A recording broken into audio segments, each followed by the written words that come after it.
Hello दोस्तों, eco वाला channel में आपका स्वागत है दोस्त। तो यूपीटीजीटी की श्रृंखला चल रही है दोस्त, जिसके अंतर्गत हम लोग देख रहे हैं दोस्त मुगल काल के अंतर्गत हम लोग अब तक मुगलकालीन साम्राज्य और मुगलकालीन मनसबदारी व्यवस्था देख चुके हैं। तो अब आइए देखते हैं मुगल काल की आर्थिक व्यवस्था किस तरह की थी दोस्त।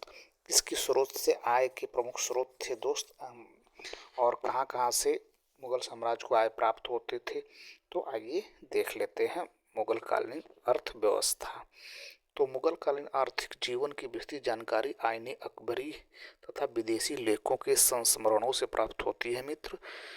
कृषि उत्पाद आईने अकबरी में रबी बसंत की 16 फसलों तथा खरीफ शरद ऋतु के 25 फसलों के प्राप्त होने वाले राजस्व का विस्तृत उल्लेख मिलता है। मुगल काल में खाद्य पदार्थों में गेहूं, चावल, बाजरा और दाल पलसेती अथवा दिलेत खिचड़ी कहा जाता था प्रमुख थे। मुगल काल में आगरा के निकट क्याना तथा गुजरात में सरखेज से सर्वोत्तम किस्म की नील पैदा की जाती थी। इसका विशद वर्णन पेलसार्ट ने किया है। आगे देखते हैं भैया, आगे ये देख लेते हैं। 1600 भारत में तंबाकू 1604 के अंत में अथवा 1605 ईस्वी के प्रारंभ में अकबर के काल में पुर्तगालियों द्वारा लाई गई। संभवतः इसी के आसपास मक्का अमेरिका से भारत लाया गया। खेती के विस्तार तथा बेहतरी के लिए मुगल बादशाहों ने किसानों को बढ़ावा दिया और इसके लिए तकावी नामक ऋण वितरित किया। मुगल काल में नई भूमि को खेती योग्य बनाने के लिए वनकटी अर्थात जंगलों को साफ कर जमीन को खेती योग्य बनाना नामक एक तरीका अपनाया गया, जिससे अधिक से अधिक भूमि को कृषि योग्य बनाया जा सके। शाहजहां के शासनकाल में 1630-32 में दक्कन तथा गुजरात में एक भयानक अकाल पड़ा था, जिसके फलस्वरूप उसने खालसा भूमि के भूराजस्व का 70 लाख रुपए माफ कर दिया था। यह मुगल काल का प्रचंडतम अकाल था। आगे देखते हैं भैया, आगे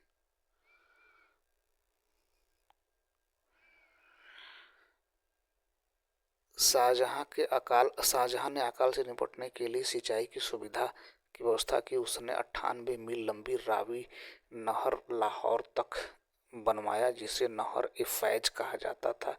इसके अतिरिक्त शाहजहां ने एक दूसरी नहर ए साहिब, जिसे फिरोज तुगलक ने बनवाया था, को न केवल ठीक करवाया बल्कि उसे 60 मील और लंबी करवाया तथा उसका नाम नहर ए शाह रखा।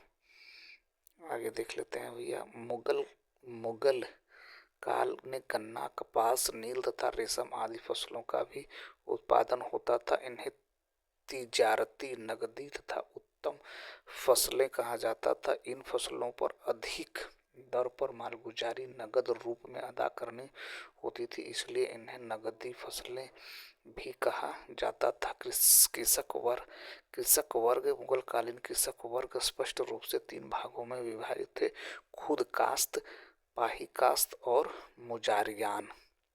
आइए देख लेते हैं खुद कास्त क्या होता था भैया। खुद कास्त किसान किसे कहते हैं? तो खुद कास्त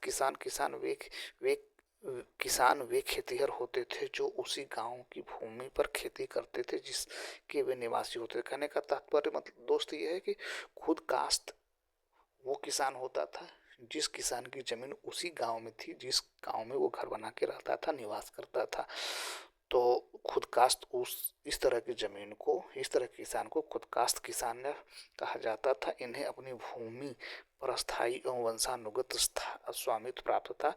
कहने का तात्पर्य है दोस्त कि इन्हें अस्थायी रूप से इन्हें वो जमीन दे दी जाती थी, वंशानुगत वो उसी पर खेती करते थे।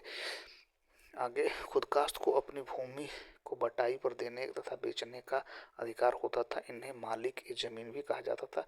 कहने का मतलब यह है दोस्त कि खुदकास्ट जमीन जो होती थी वो व्यक्तिगत जमीन होती थी। वह चाहे वो बेच सकता है, चाहे वो रख सकता है, चाहे उस पर खेती कर सकता है।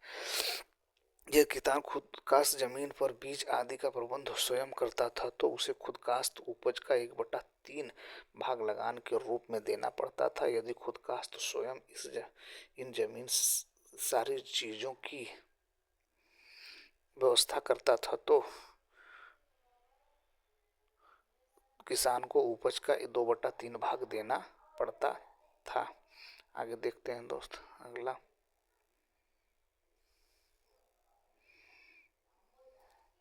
खुद काश्त के वे किसान होते थे जो दूसरे गांवों के रूप में बांटकर बटाई के रूप में खेती करते थे।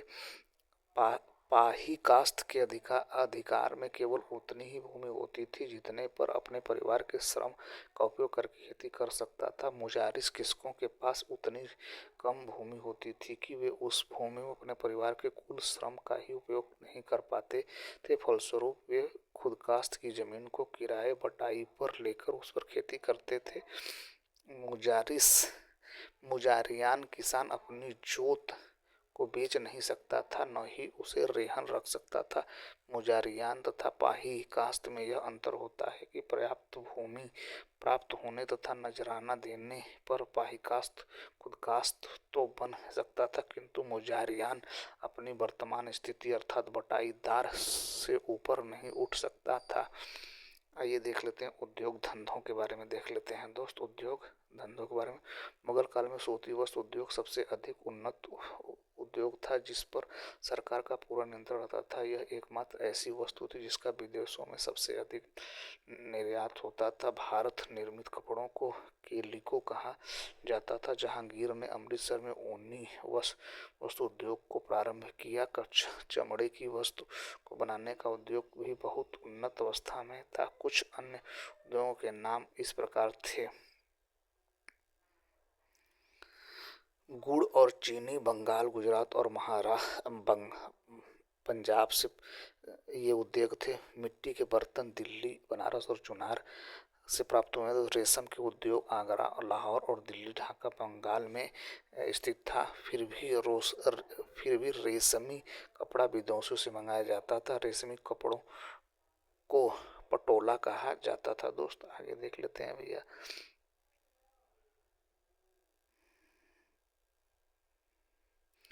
तांबे की खानें राजस्थान एवं मध्य भारत में थी।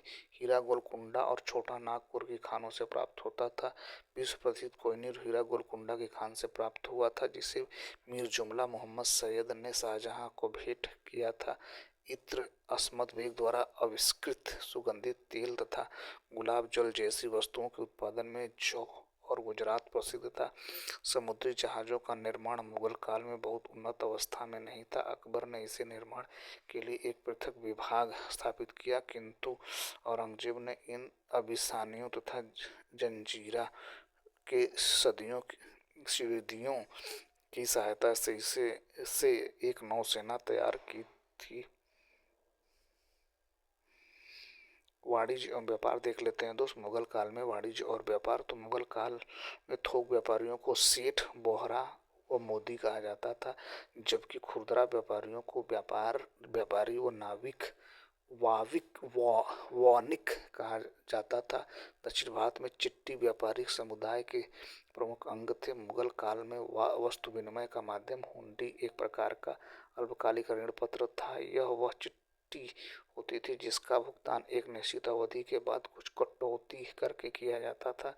सराफ रुपये लेन देन का विशेषज्ञ होता था। यह हुंडी का भी काम करता था। इस प्रकार वह एक निजी बैंक की तरह कार्य करता था। आगे देख लेते हैं दोस्त।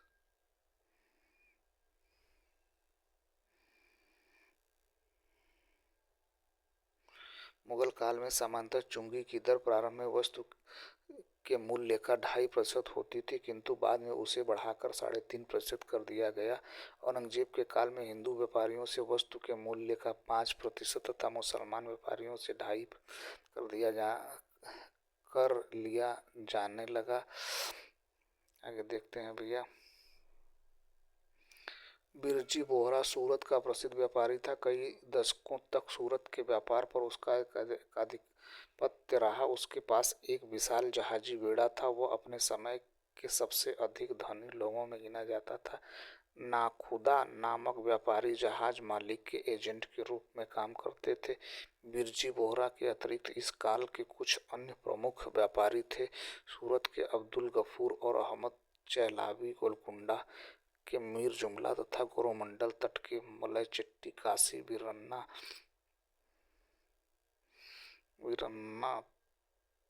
तथा सुनका राम चिट्टी हैं। 18वीं शताब्दी में बंगाल एवं गुजरात में ऋण प्रदान करने की एक नई व्यवस्था शुरू हुई, जिसे ददनी अग्रिम संविदा एवं पेशगी कहा जाता था। इसके अंतर्गत दस्तकारों, विशेषतः जुलाहों को अग्रिम पेशगी देकर एक करार कर दिया जाता था। अकबर ने आंतरिक व्यापार पर लगने वाले राहदरी शुल्क को समाप्त कर दिया।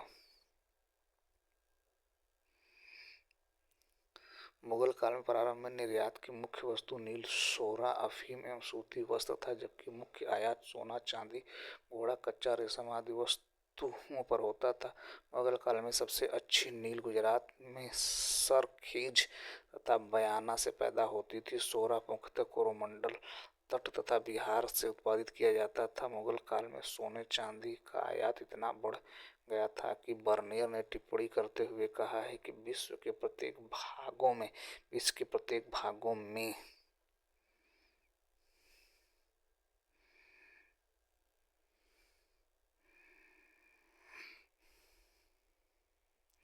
चक्कर लगाने के बाद सोना चांदी अंत में भारत में सोने चांदी की दलदल है दफन हो जाता था। मुगल अमीरों को राज्य की ओर से दिए जाने वाले ऋण को मुसादात कहा जाता था। मुगल काल में जो व्यापारी किसी गांव में व्यापार के उद्देश्य से अस्थायी रूप से रहते थे, वे बिछैती या बछायत कहलाते थे, और जो गांव तक ही अपना व्यापार सीमित रखते थे, वे सौथानिंग कहलाते थे। ये मुख्यतः अनाज का व्यापार करते थे। आगे देखते हैं भैया। समुद्री व्यापार में लगे मुस्लिम व्यापारियों में खोजा और बोहरा प्रमुख थे। मध्यम कोटि के व्यापारियों में बालासोर के खेमचंद्र एवं हुगली के मथुरा राव प्रमुख थे, जो ईस्ट इंडिया कंपनी के एजेंट के रूप में कार्य करते थे। 17वीं शताब्दी में मारवाड़ी साहूकार हीरानंद साहू का नाम उल्लेखनीय है, जो आमेर से आकर बिहार में मानसिंह का साहूकार बन गया था। उसी का पुत्र प्रसिद्ध जगत सेठ मानिक चंद्र मुर्शिद कुली खां का साहूकार था। आगे देख लेते हैं भैया। उत्तर मुगल काल में एक अन्य व्यापारी अमीर चंद्र प्लासी के युद्ध का एक प्रमुख पात्र पटना टकसाल का मालिक था। उत्तर पश्चिम सीमा क्षेत्र में बहने वाली नदियों में से विशेषतः सिंधु नदी में नौका चालन के सर्वाधिक उदाहरण मिले हैं। उत्तर पश्चिम में निर्यात के लिए दो स्थल मार्ग मुख्यतः थे, लाहौर से काबुल तक तथा मुल्तान से कंधार तक। मुगल बादशाह सभी आयातों एवं निर्यातों पर 3 से 1/2% तथा सोने चांदी पर 2% चुंगी लेते थे। सूरत से सभी मालों के आयात और निर्यात पर 3.5% 31/2% चुंगी ली जाती थी। तो ये रहा दोस्त मुगलकालीन अर्थव्यवस्था से महत्वपूर्ण टॉपिक। कल हम लोग देखने वाले हैं दोस्त मुगलकालीन व्यापार और उद्योग। ठीक है दोस्तों, ये रहा प्रमुख वीडियो। उम्मीद है हमारा प्रयास आपको ठीक लगा। हमारे चैनल को सब्सक्राइब करें, अपने दोस्तों को शेयर करें। Thank you so much for watching this video.